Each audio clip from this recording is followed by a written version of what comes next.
আজি এটা বহুত ভাল লগা দিন পাৰ কৰিলোঁ।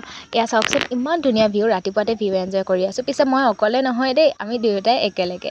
আজি যিহেতু মোৰ ৰেষ্ট ডে হয়, গতিকে ৰাতিপুৱাতে গা পা ধুই ধুনীয়াকৈ ভিউ এনজয় কৰিলোঁ আৰু এইক্ষেত্ৰত মোৰ কোচতে টোপনি গুচি গ'ল। মই পিছে ৰাতিপুৱাৰ চাহকাপ এনেকৈ খাইছোঁ আৰু আমি দুয়োটাই অলপ পাছত টোপনি গুচি গ'লোঁ, যিহেতু মোৰো গাটো বৰ বিশেষ ভাল নহয়। আৰু পিছবেলালৈ ভণ্টিহঁতে এনেকৈ কিবা কিবি খাবলৈ লৈ আহিলে আৰু যিহেতু বিহু আহি আছে, গতিকে ভণ্টিহঁতে আজি পিঠাগুড়ি খুন্দি লৈ আহিছে, পিঠা বনাব।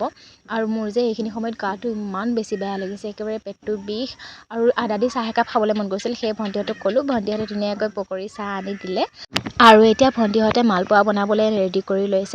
আৰু তাৰ পাছত ভণ্টিয়ে মালপোৱাখিনি বনালেও, পিছে বৰ বেছিকৈ বনোৱা নাই। দুদিন পাছত যিহেতু খাবলৈ বেয়া লগা হৈ যায়, গতিকে আকৌ নতুনকৈ বনাম। আৰু মই বিশেষকৈ এয়া চাই আছোঁ এতিয়া চিনেমাখন চাবলৈ মন গৈছিলে।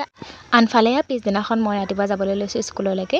যিমানেই বিহু বা আমাৰ যিকোনো ফেষ্টিভেলেই নহওক কিয়, আমাৰ দায়িত্ব বা কৰ্তব্যখিনি আমি সদায় পালন কৰিবই লাগিব। গতিকে আজি স্কুল খোলা আছে যিহেতু মই ক্লাছলৈ বুলি ওলাইছোঁ। বাৰু আজিলৈ আহিছোঁ, বিহুৰ ভিডিঅ' আহি আছে, পিছে চাবলৈ নাপাহৰিব। Bye bye.